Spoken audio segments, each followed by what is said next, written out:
2013 সালের 5 মে রাতের অন্ধকারে নৃশংসভাবে অসংখ্য নিরপরাধ আলেমকে হত্যার অভিযোগ রয়েছে তৎকালীন সরকারের বিরুদ্ধে।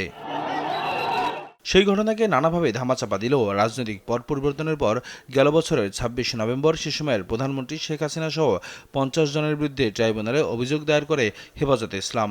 এই মামলায় মঙ্গলবার ট্রাইব্যুনালে হাজির করা হয় সাবেক ডিআইজি আব্দুল জলিল মণ্ডলকে। পরে তাকে গ্রেপ্তার দেখিয়ে কারাগারে পাঠানোর নির্দেশ দেন আন্তর্জাতিক অপরাধ ট্রাইব্যুনাল 1।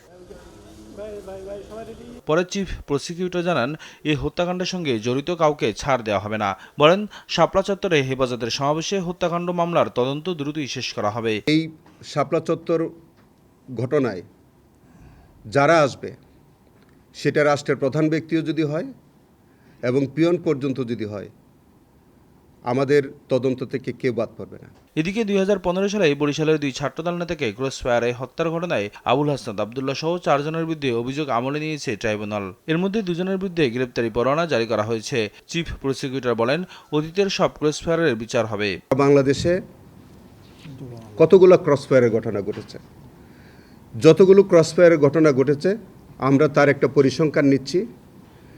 সবগুলো কেসের কপি আমরা সংগ্রহ করছি।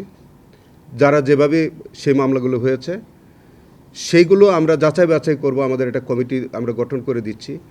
সেটা যাচাই বাছাই করে এই অপরাধগুলোর মধ্যে যেগুলো আমাদের ট্রাইব্যুনালে বিচারের আওতাভুক্ত হবে, এই সবগুলো মামলা আমরা তুলে নিয়ে আসব এবং আমাদের এই ট্রাইব্যুনালের বিচারের ব্যবস্থা করব।